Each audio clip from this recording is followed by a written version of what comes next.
Halo kawan, perkenalkan kami dari Legion 5 akan menjelaskan tentang BP Rumah Karya Himatika ITB tahun 2020-2021. Sebelumnya, perkenalkan terlebih dahulu nih, saya ada Maulana Surya Putra dengan NIM 101919033. Saya Fidial Mira Suheri, NIM 101919058. Saya Cornelius Francis Jayadi, NIM 108190014. Saya Lutfi Nuraini Mutmainah dengan NIM 101190066.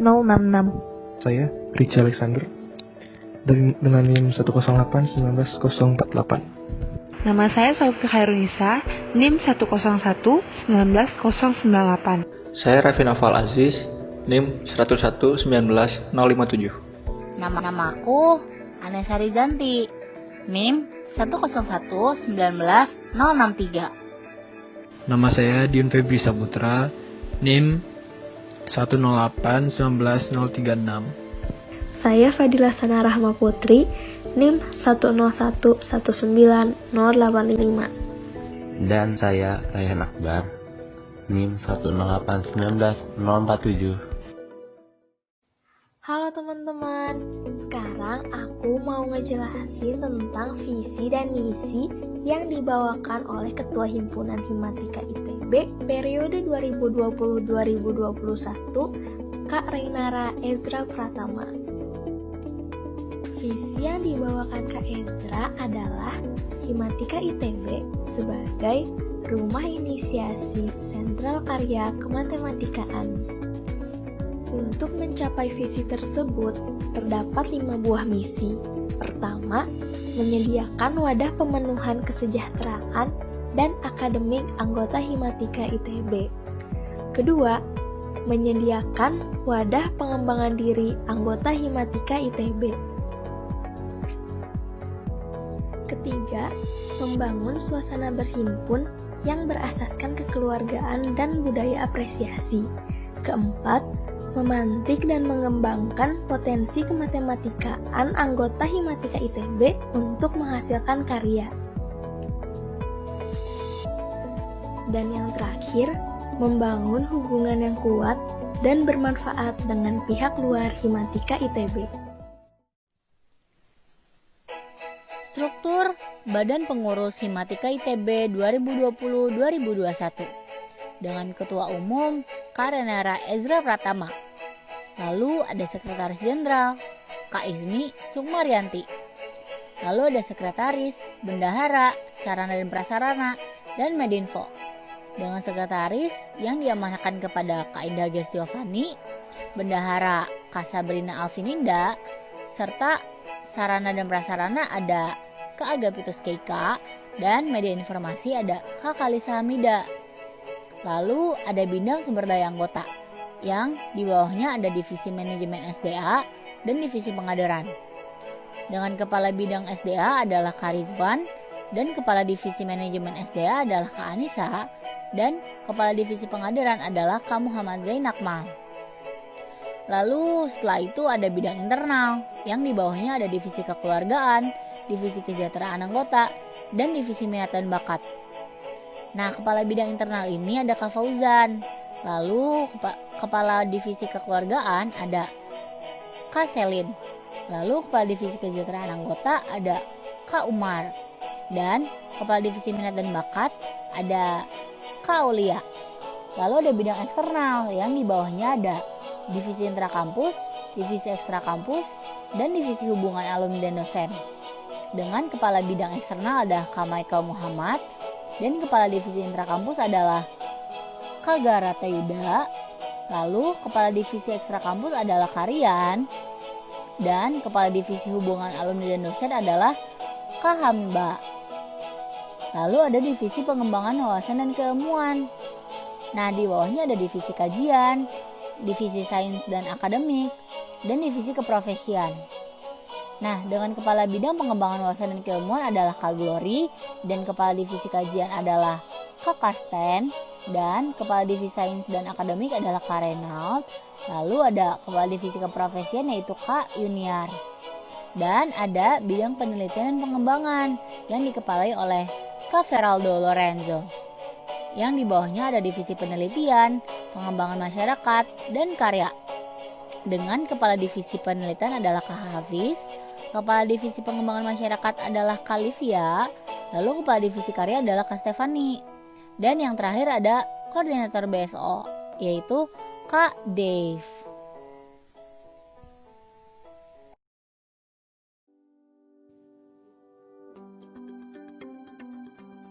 Kali ini kita akan bahas bidang kesekjenan, salah satu bagian dari himatika. Tujuan dari kesekjenan ini adalah terciptanya seluruh kegiatan himatika yang teratur dan nyaman. Dia membawahi beberapa bidang. Yang pertama adalah sekretaris. Berikut adalah 4 tujuan pokoknya, 4 tugas pokoknya. Pertama, everything himatika wants, keperluan administrasi atau surat menyurat. Kedua, celengan ridho himatika untuk keperluan arsip. Ketiga, amin paling serius untuk pembukuan proker. Yang keempat, closer to secretary. Nah, ini yang kedua, yaitu bendahara. Dia melakukan 4 tugas utama juga. Pertama adalah kesepakat untuk RAB. Yang kedua adalah bendahara siap lapor untuk melakukan laporan. Yang ketiga adalah cuma goceng saja, tujuannya untuk menarik iuran anggota. Yang keempat adalah semua bahagia, itu dana atau modal dibutuhkan untuk keperluan BSO. Dan yang ketiga adalah media informasi. Ada dua tugas pokoknya, itu yang pertama bertema menyampaikan informasi ke publik, dan kedua adalah Nifas menyampaikan informasi ke masa himpunan. Nah, yang keempat, yang terakhir adalah sarana prasarana. Yang pertama itu adalah sarprasnya lengkap. Tugasnya adalah untuk mengurus web dan perpus. Yang kedua adalah sarprasnya mantap, memperbaiki SOP. Demikian untuk sesi kesekjenan kali ini. Saya Raffi dari Legion 5. Di sini, saya akan menyampaikan program divisi yang menarik dari bidang SDA atau sumber daya anggota. Bidang ini mempunyai 2 divisi, yaitu divisi pengadaan dan manajemen sumber daya anggota atau disingkat MSDA. Yang pertama adalah divisi pengadaan, yaitu divisi yang menjamin adanya regenerasi anggota himatika ITB. Program kerja yang paling menarik menurut saya adalah kaderisasi lanjut, karena kaderisasinya dilakukan berbasis divisi, sehingga materi dan lingkungan kaderisasinya lebih spesifik lagi. Yang kedua adalah divisi MSDA, yaitu divisi yang menjamin adanya pemerataan aktualisasi dari anggota himatika ITB. Proker MSDA yang paling menarik menurut saya adalah PAPAW, yaitu penataan kehadiran dan keaktifan serta pengawasan anggota himatika ITB. Kenapa? Karena dapat mengevaluasi alasan-alasan dari anggota yang kurang aktif untuk peningkatan kualitas aktivitas di himatika ITB ke depannya. Nah, sekarang ada juga nih bidang yang gak kalah kerennya sama yang lain, yaitu bidang internal. Nah, bidang ini membawahi sebanyak 3 divisi, yaitu divisi kekeluargaan, divisi minat dan bakat, dan divisi kesejahteraan anggota. Dari divisi kekeluargaan, proker yang paling menarik menurut aku adalah seru-seru sama himatika. Karena proker ini adalah proker makrabnya himatika. Dan kita semua tahu kalau makrab itu pasti bakal selalu seru dan sangat tidak terlupakan, apalagi bareng masa himpunan. Wah, pasti nggak bakal terlupakan sih. Dari divisi minat bakat paling menarik tuh himatika training session, karena di sini lo udah sediain wadah buat ngembangin soft skill lo secara gratis. Ngapain coba disia-siain kesempatan yang ada? Di himatika pun juga disediain tempat dimana kalian kalau misalnya lagi butuh temen dan butuh temen curhat dan pengen cerita dan bingung siapa, di divisi kesra tuh sediain tempat, yaitu proker himatiker. Pokoknya internal paling gokil dah. Bidang eksternal. Apa sih bidang eksternal itu? Nah, bidang eksternal itu adalah salah satu bidang yang ada di himatika ITB. Dan tugas mereka yang berada di bidang eksternal itu adalah untuk membentuk serta menjalin suatu hubungan baik dengan pihak-pihak yang berada di luar himatika ITB. Dan tahun ini bidang eksternal akan diketuai oleh Kak Michael. Apa aja sih divisi yang ada di bidang eksternal Himatika ITB itu? Di bidang eksternal Himatika ITB terdapat 3 divisi, yaitu divisi intrakampus, divisi ekstrakampus, dan divisi Hubaldos. Untuk tahun ini, ketiga divisi ini masing-masing diketuai oleh Kak Cakra, Karian, dan Kak Maria. Di setiap divisi-divisi ini, mereka memiliki program kerjanya masing-masing. Di divisi intrakampus misalnya, mereka memiliki program Himatika Hadir, di mana mereka akan mengajak para anggota Himatika untuk turut serta dalam setiap kegiatan yang diadakan oleh Himatika ITB. Dengan adanya program ini, diharapkan seluruh anggota Himatika dapat berkumpul dan membantu acara dapat berjalan secara lancar. Di divisi ekstrakampus terdapat program EKA in Relationship, di mana Himatika ITB akan bertemu dengan himpunan atau organisasi lainnya di luar ITB. Yang membuat program ini menarik adalah ini merupakan kesempatan bagi anggota Himatika ITB untuk bertemu dan saling mengenal dengan anggota dari himpunan atau organisasi tersebut. Lalu, di divisi Hubaldos atau Hubungan Alumni dan Dosen, terdapat program yang dinamakan #Teman ADD. ADD di sini adalah alumni dan dosen. Di sini adalah kesempatan untuk anggota Himatika ITB untuk bertemu alumni-alumni dan dosen-dosen sebelumnya. Yang membuat program ini menarik adalah inilah momen bagi para anggota Himatika ITB untuk mengulik lebih dalam lagi bagaimana cara menghadapi perkuliahan dari alumni dan dosen tersebut. Bidang PWK. Apa itu bidang PWK? Bidang pengembangan wawasan dan keilmuan, yaitu bidang yang mengadakan kegiatan yang berhubungan dengan keprofesian, kajian, sains dan akademik yang dapat menambahkan wawasan anggota Himatika ITB. Pengurus PWK yang pertama ada Kak Glory sebagai Kadif PWK, lalu ada Kak Karsten sebagai Kadif Kajian, lalu ada Kak Reynald sebagai Kadif Sains dan Akademik, dan Kak Yunia sebagai Kadif Keprofesian. Pertama, divisi kajian dengan program kerja, membuat kampanye bahan bacaan kajian, Himatika Learning Club, publikasi kajian Himatika, dan mengadakan sayembara artikel matematika setiap dies Himatika. Kedua, ada divisi sains dan akademik dengan program kerja, meningkatkan akademik Himatika, meningkatkan kemampuan matematika, memfasilitasi adanya kelas matematika dan seminar tentang matematika di kehidupan nyata, dan Fun with Mathematics. Yang terakhir, divisi keprofesian dengan program kerja, Center Information Center, yaitu mengumpulkan data atau info tentang dunia kerja, Company Visit, yaitu kunjungan ke perusahaan, dan Career Talk Series, berisikan talk show tentang pekerjaan seputar aktuaria dan matematika. Bidang penelitian dan pengembangan atau Litbang bertujuan untuk memantik anggota Himatika ITB dalam mengembangkan potensi kematematikaan yang dapat diwujudkan dalam bentuk penelitian, pengembangan masyarakat, dan inovasi karya.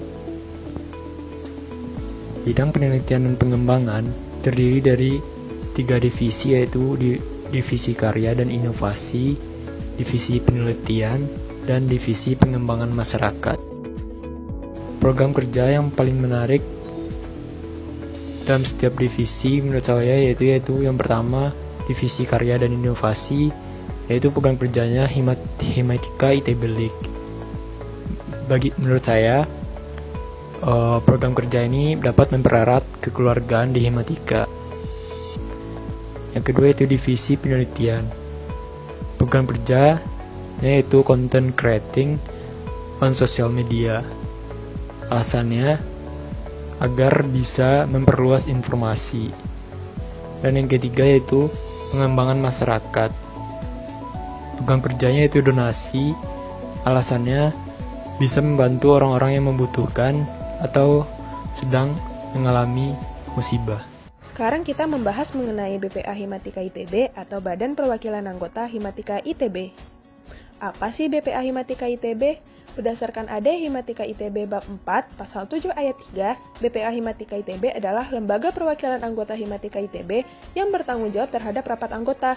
Nah, ini sesuai sekali ya dengan namanya sendiri, yaitu Badan Perwakilan Anggota. Apa sih tugas dari BPA? Nah, berdasarkan anggaran rumah tangga Himatika ITB Bab 3 Pasal 9, BPA memiliki tugas sebagai aspirasi, pengawasan, audit, dan pemirah.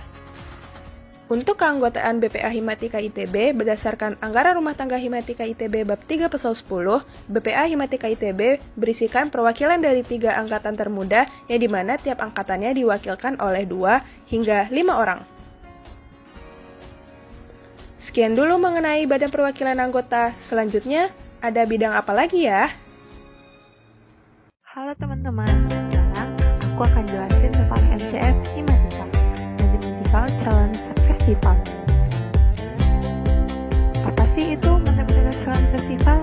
Adalah sebuah kegiatan yang diselenggarakan oleh Himatika ITB untuk memperkenalkan matematika kepada orang-orang di luar ITB. Hal ini terinspirasi dari Consortium for Mathematics and its Applications atau COMAP.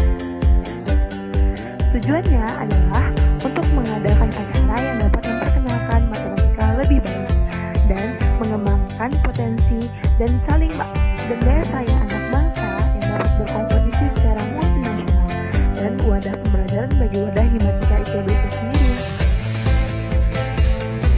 Selanjutnya, sejarahnya apa sih?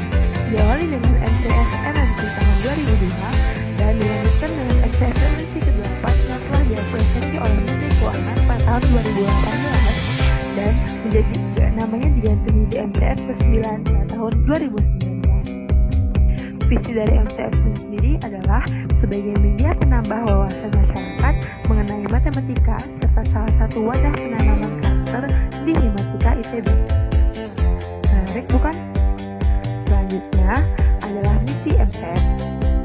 Misi MCF yang pertama yaitu mengadakan lomba pemodelan yang kompetitif dan membuka hasil pemodelan ke masyarakat luas, membuat mata acara edukatif yang non-profit dan dapat dibalut secara menarik, serta membangun kerja profesional dan kekeluargaan. Jenis kegiatannya banyak loh.